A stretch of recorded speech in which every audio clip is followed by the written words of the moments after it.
All right, welcome to Digging for Wizdom. You thought you were done with us for the summer, for the off season, but no. It's Realignment Day. It's one of the favorite days of every 2 years because we get to see who all gets mixed up. And we're going to analyze the realignment. Just remember, we're only talking football. I'm not going to get into how this affects volleyball, tennis, soccer, all that. That's a different podcast. Water polo award. I know that Flower Mound juggernauts over there. The water polo. I need to find out where they fall in the district, but that's for a different podcast. This one's all about the football season. I'm excited. It came out exactly 9 o'clock this morning. And, man, let's just get right into it, Diggs. Let's get right into 6A and talk about the new 3-6A, which now has Mansfield teams in there. And we lost Trinity and Bell and Haltom out of there, but it kind of made out for the Mansfield squads, right? Yeah, Mansfield ISD is a huge winner right now. You've got 3 Mansfield schools who are now looking at things as potentially making the playoffs. Mansfield High, Lake Ridge are looking at this like, ooh, they're just phenomenally excited as far as this goes. The way I thought it would end up going is, you got Weatherford, Crowley, and North Crowley. They're the furthest west teams out of the DFW area teams. And then who are you going to bring over? And I thought it might be the Arlington ISD teams. You get a nice little 8-pack right there. But instead, they bring the 3 Mansfield schools over. So they understood the I-20 corridor. But then they start going up north and they take Boswell as well. So I think Boswell, especially when you look at District 4, has to be considered a big winner. In fact, Eagle Mountain ISD and all, as we're going to talk about, Eagle Mountain, Saginaw ISD are huge winners. But I think Boswell has to look at this compared to having to play South Lake and the Keller ISD and Northwest ISD. Now they're playing Crowley ISD, and North Crowley is still pretty good. I think North Crowley is really going to have to step up their non-district schedule. I've seen some of the iterations of their non-district schedule, and they've definitely done that, but they're going to have to do that even more because I don't know that this district is going to prepare them for their goals of winning this region year after year. So that'll be their challenge. But big winner is going to be Mansfield and Mansfield Lake Ridge, as they have a real good chance to not only make the playoffs, but to go a couple of rounds deep at this point. Yeah, they broke out of that district of doom, and now they're looking to get into the postseason and do some things over there.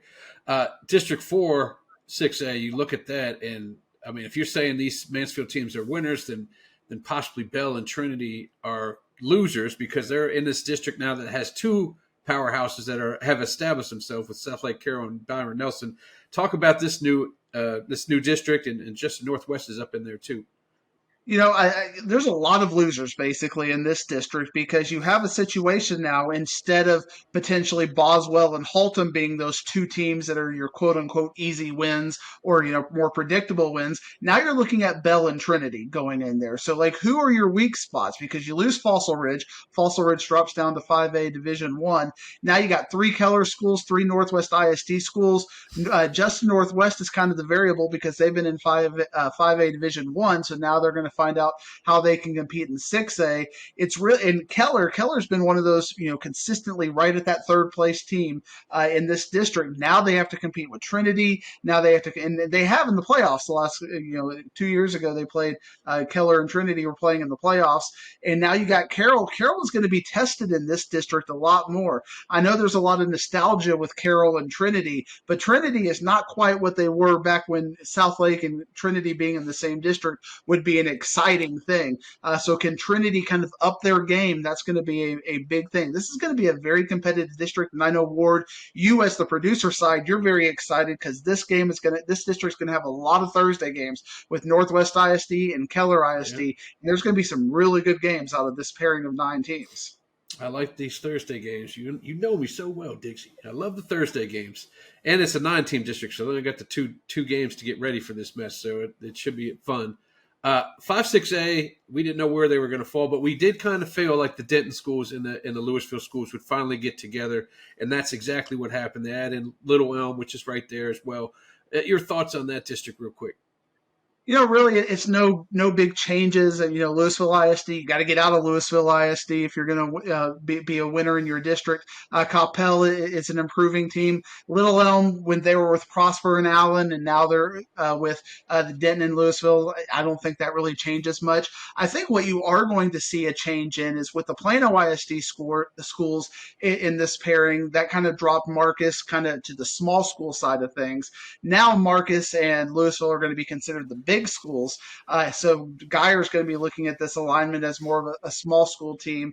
So I think that's kind of a win for Louisville, or win for Denton Geyer, to be kind of guaranteed more of the smaller school side. That they have been smaller schools, but there have been situations where with McKinney they could have been bumped up. Now Geyer is pretty much solidly going to be your D2 school coming out of this district, and probably one of your district favorites coming out of this district. Yeah, that's a good point. Marcus is going to probably not have the luxury of being in D2 anymore, so that'll be interesting. You go down to District 6, and we traded Denton for Plano as far as these district goes, and now the 3 Plano teams plus Princeton moves up are in here with Allen, McKinney schools, and Prosper. At first glance, you might think that this is a loss for Plano ISD having to deal with Allen and Prosper, and it is to a certain extent. But when you look at this district as a whole now, and you look at this half of the region as a whole, it really opens up after the first round of the playoffs. You might have a Louisville High, Flower Mound, Marcus in the first round, but after that, the second round gets a lot easier with who in the second half of the bracket scares you. Nobody at this point. So you win a first round game, you're probably going to win a second round game. And that's going to be big for these schools because they've been going through these gauntlets. At the end of the day, you have the top Louisville schools, the top schools in Allen and Prosper. They're going to be battling each other in by district. Plano ISD is trading Louisville ISD, which is good in all sports across the board. For a McKinney school, we know they have a new coach, so they're going to be going through a transition period. Boyd has been a little bit down. Rock Hill really has a chance to shine in this alignment. And poor Princeton, they were going to get taken to the woodshed either way. But now we got 9 teams, so there's going to be a lot of, week 3, we're getting into district play with a lot of 9-team districts across our area.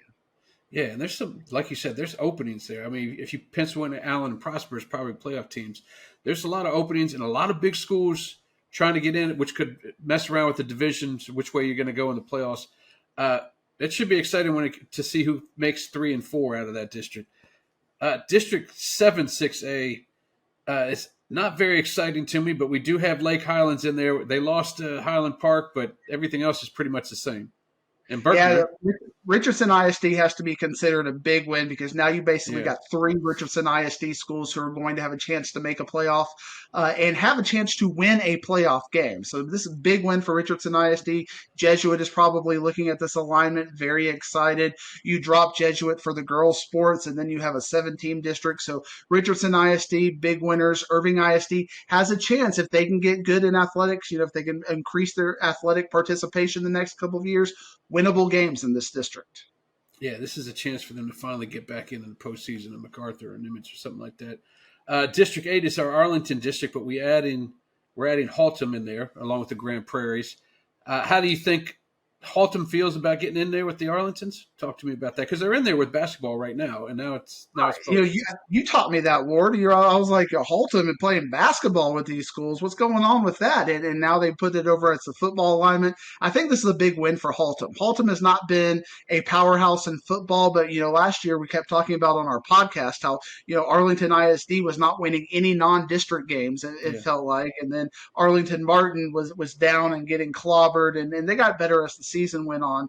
But you have an opportunity for Haltom. If you put Haltom in that 4-6A mess, they would have a really hard time making the playoffs, getting out over Byron Nelson or a Euless Trinity. Now you're looking at them as a chance to make the playoffs and have a chance to win a playoff game. I think Haltom has to be over the moon and considered a big winner in this alignment.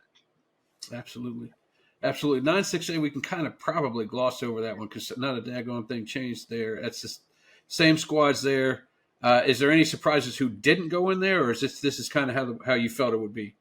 I thought Wiley would end up moving where the Plano schools did, and I thought you would see the Plano schools rolling over with the Richardson ISD schools. So Wiley ISD keeping this, staying in Region 2 is a big win for them. Garland ISD not getting their own district, especially when you consider that District 10 has 7 teams in it. I'm sure Garland ISD is thinking, hey, why couldn't we have our own district? But it ends up 10-6A being a smaller district, and because they took the Mesquite schools out and moved them to 11-6A.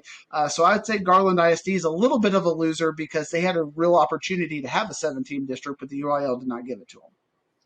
Yeah, when you move to 10-6A, you got to kind of feel for those teams because now they're searching for another game, non-district game that most people aren't having. So they're probably going to have to either travel or find another 17 district and mix them up a little bit. But what I do like about 10-6A is there's a lot of built-in rivalries that are share the same stadium down at North Forney, and Forney are in the same district. The Rockwall team's in the same district. Royce City right there. Talk to me about how you feel about this district because only 3 teams don't make the postseason, so that got to make them feel a little bit better.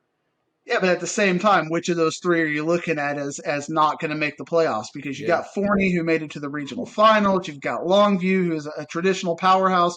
We know Rockwall has been there. Royce City has to be looking at this alignment like, hey, we can't catch a break. North Forney finally makes it to the playoffs last year. Actually, gets a little bit of a run before running into Cedar Hill at the end of the day. And now all of a sudden they're in this alignment and they have to be looking at where's our wins in this district. So 10-6A is going to be really good competitive football, I think, across the board. I don't see any teams that jump out to me as, oh, this is a state-ranked powerhouse, but I also don't look at any team as who's your easy win in this district. So there's going to be a lot of parity now that you've moved the Mesquite ISD schools out. and you can't afford to take an upset loss. Like if you're predicted to win that game, you better win that game.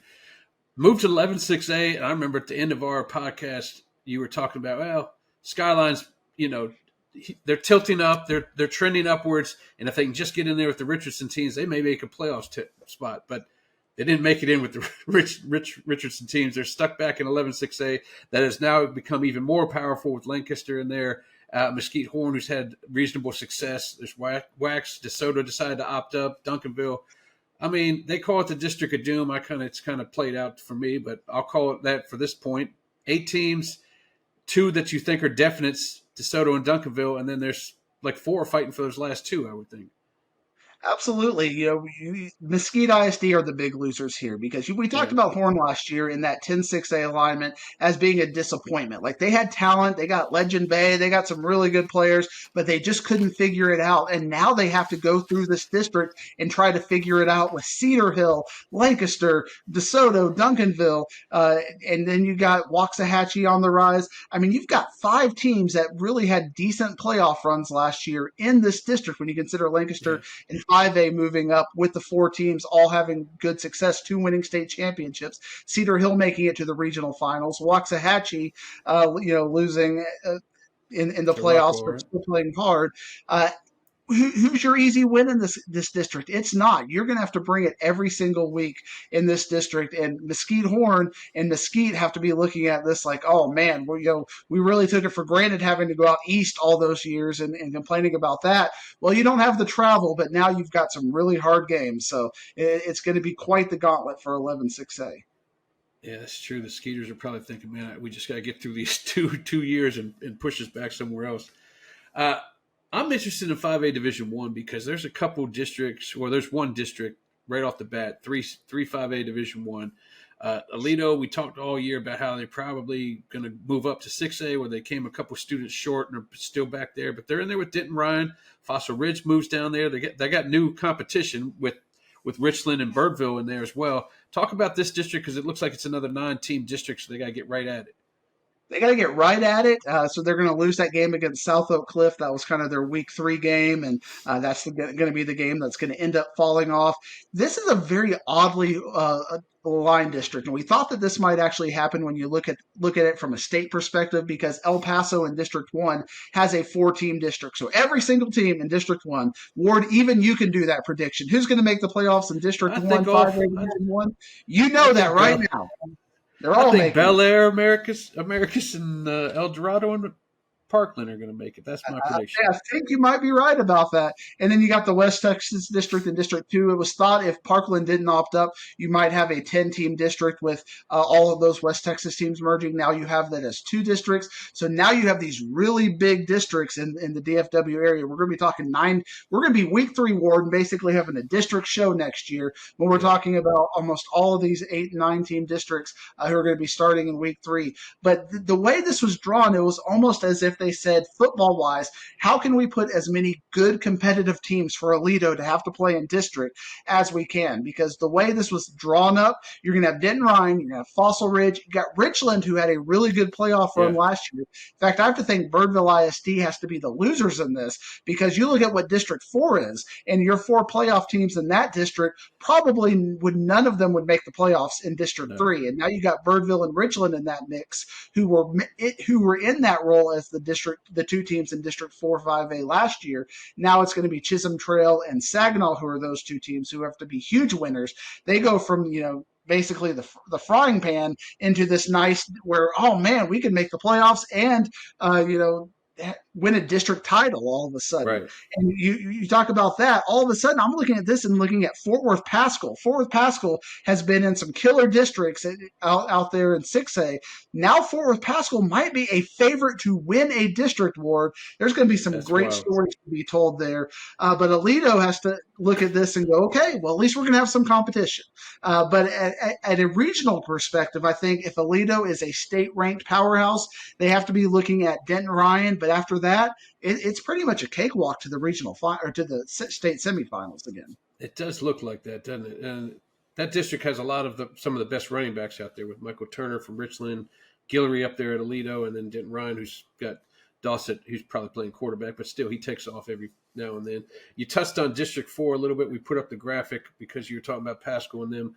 Yeah, you're right. That's 2 years of anybody could make the postseason here, and it's got to excite. It got to excite the Fort Worth coaches, because you can get more players out knowing that, more athletes out to play football, because, okay, now you have a chance for a district title. You can wear that ring. We can put that banner up there, plus making a postseason. Got to be kind of a happy day for some of these Fort Worth squads. Absolutely. Fort Worth ISD are big winners. I don't see any of them winning a first-round game, but to get to the playoffs, I mean, we're talking about programs. I can't remember the last time Fort Worth Pascal made the playoffs. So now Fort Worth Pascal being a favorite to make the playoffs. And same thing with Chisholm Trail and Saginaw High. These have been teams that have been on the receiving end of some beatings over the last few years. Now they have a real legitimate chance to make the playoffs. O.D. Wyatt was kind of our darling last year, but they were very senior heavy, so they've graduated. So it is wide open. You got Arlington Heights, you got Pascal, and you got Chisholm Trail. They've got a new coach, Saginaw High. A lot of new teams we're going to be talking about as potential playoff teams. Very exciting time for all nine of those coaches and programs. Well, 5A Division I, you knew you were going to have a Frisco district. This is it, and it's got McKinney North in there as well. Sherman kind of stays. But what do you think about this district with the Frisco teams, McKinney North and Sherman? McKinney North has to be considered a big winner, because McKinney North has been traveling over the past years. They've been what is now the 7-5A. They get logically put back over here. In fact, last year, or 2 years ago when we were doing alignment, we're looking at this alignment going, why is McKinney North having to bypass Sherman and not be part of this district? Well, they get this district, but unfortunately, you got a very loaded Frisco Lone Star team that's going to be a powerhouse in this district. And really, regionally speaking, I think Lone Star is looking at this like, we have a good chance to win this region. I know Highland Park and Midlothian and a few others are looking at this at the same way. But now, Ward, we're going to have to touch up a little bit regionally on some Central Texas teams, because the way this this region plays out, it gets real interesting after District 5. It does.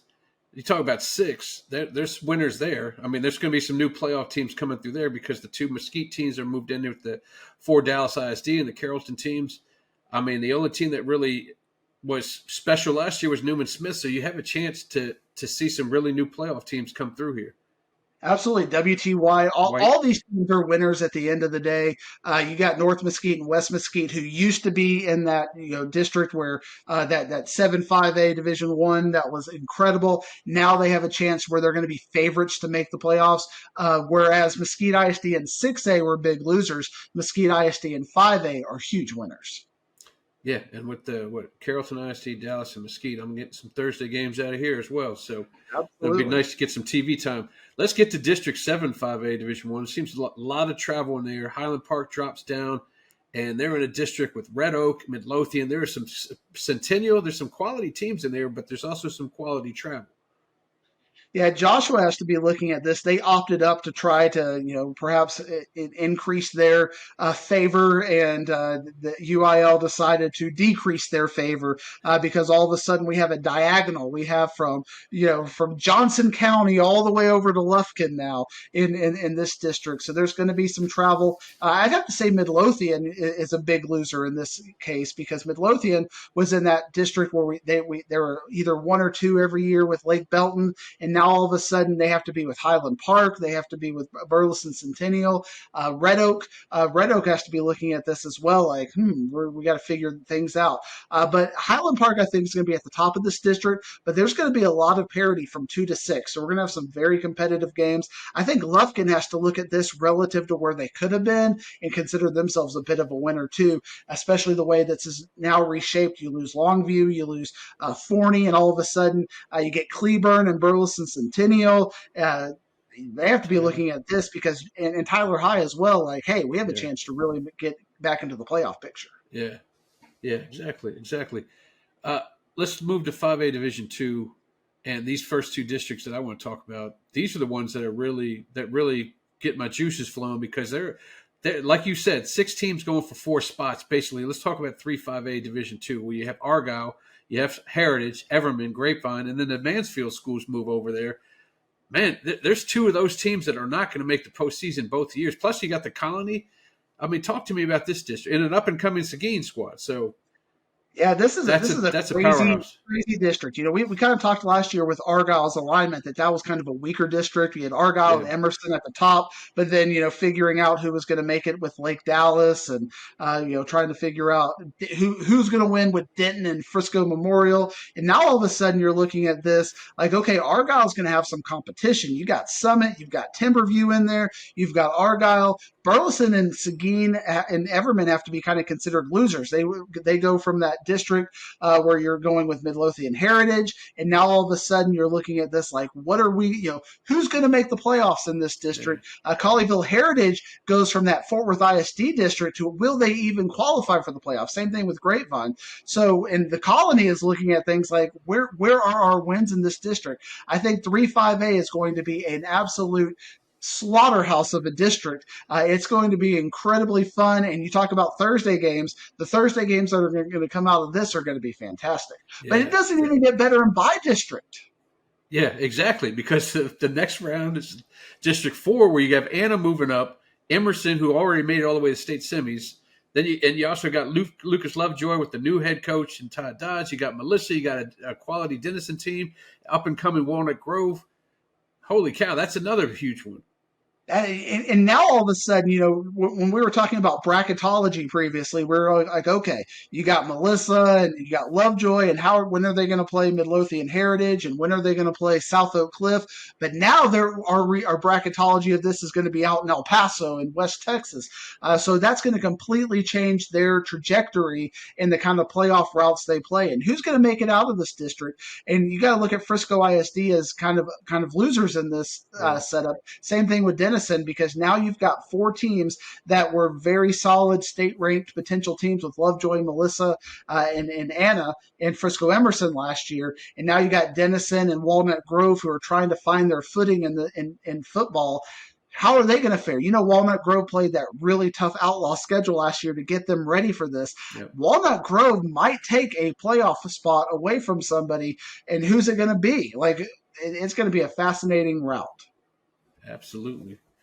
You move over to 5A Division II. That's the DISD district. Are we going to cater to South Oak Cliff like we have the last 2 years? Are we doing the zone stuff? Talk to me.